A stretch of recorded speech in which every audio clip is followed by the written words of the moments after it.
नमस्कार दोस्तों, स्वागत है आपका फिर से जेडएक्स न्यूज़ में। इस वक्त की सबसे बड़ी खबर लेकर आए हैं आपके लिए सऊदी अरब, यूएई और भारत से। दोस्तों, जैसा कि आप जानती हैं कि भारत के आर्मी चीफ मनोज मुकुंद नरवणे जी का दौरा यूएई और सऊदी अरब में हो रहा है और भारत के आर्मी चीफ यूएई भी पहुंच गए हैं।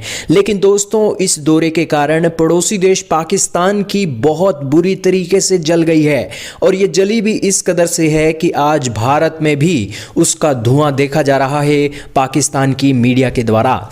दोस्तों, आज बात करें आखिरकार पाकिस्तान को क्या फर्क पड़ रहा है। भारत के ऐसे पहले आर्मी चीफ हैं जो आज मुस्लिम रिच कंट्रीज सऊदी अरब और यूएई का दौरा कर रहे हैं और भारत के पहले आर्मी चीफ का एक यहां पर रुतबा होने के कारण आखिरकार पाकिस्तान के साथ साथ ईरान को यहां पर क्या संदेश गया है, आज की इस वीडियो में आपको बताने वाले हैं। दोस्तों, आप ये जानकर हैरान रह जाएंगे कि यूएई की एयरफोर्स के जो चीफ रहे थे, 4 से लेकर 5 बार जो एयरफोर्स के चीफ हैं वो पाकिस्तानी एयरफोर्स के ऑफिशियल थे। यूएई में पाकिस्तान की वायुसेना का इतना बड़ा दखल रहा था और इसी के साथ ही सऊदी अरब के जो किंगडम के बड़े बड़े शहजादे हैं उनकी सुरक्षा के लिए पाकिस्तान के कमांडो रॉयल किंगडम आर्मी में अपनी सेवाएं भी देते रहे हैं। हालांकि दोस्तों, ये मामले यूएई और सऊदी अरब और पाकिस्तान के इसी तरीके से चल रहे थे। इन मामलों में बदलाव तब आता है जब सऊदी अरब और पाकिस्तान के बीच रिश्ते खट्टे हो जाते हैं। आखिरकार ये रिश्ते खट्टे कैसे होते हैं? हालांकि इनकी कोई एक वजह नहीं है। सऊदी अरब और पाकिस्तान के रिश्तों को खट्टे होने की वजह कई हैं और इन कई वजहों को आपको आज हम बताने वाले हैं। सबसे पहली वजह है एर्दोगन का इफेक्ट। एर्दोगन का इफेक्ट ये है कि आज एर्दोगन एक अलग ब्लॉक बनाना चाहते हैं और इसी की कड़ी में मलेशिया के समिट में भी पाकिस्तानी पीएम शामिल होना चाहते थे। और दोस्तों, अगर पाकिस्तानी पीएम उसमें शामिल हो जाते तो ओआईसी का कोई मतलब नहीं रह जाता और सऊदी अरब यहां पर अकेला पड़ जाता।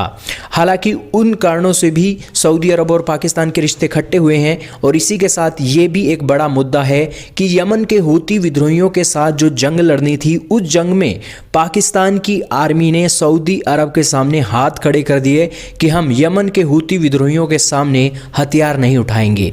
और दोस्तों, ये एक बहुत बड़ा फैक्टर था जिस फैक्टर के कारण सऊदी अरब और पाकिस्तान के रिश्ते खट्टे हो गए।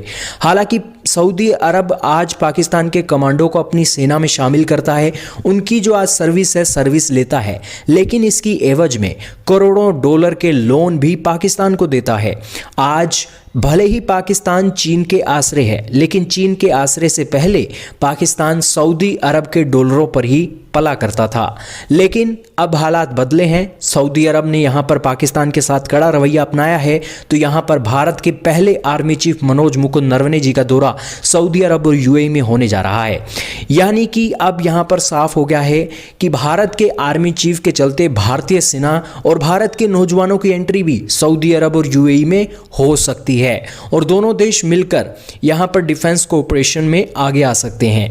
हालांकि सऊदी अरब ने इस ओर इशारा भी किया है कि उसके जो रिश्ते हैं आज खराब हो गए हैं पाकिस्तान के साथ। सबसे पहला उसने कदम उठाया कि अपने पैसे वापस मांगे और दूसरा उसने कदम ये उठाया कि उसने जो अपने अभी इमाम रखे हैं उस इमामों में पाकिस्तान के इमामों को भर्ती करने से मना कर दिया है।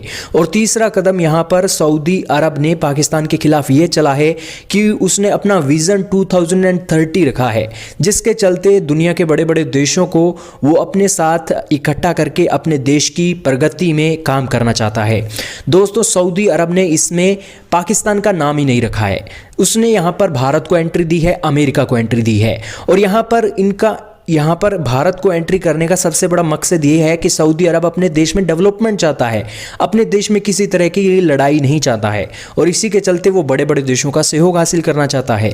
यही कारण है कि सऊदी अरब आज भारत के आर्मी चीफ के साथ मिलकर विजन 2030 में काम करना चाहता है और इसी की कड़ी में अगर उसे आर्मी की ज़रूरत होगी तो भारत से भी मदद ले सकता है।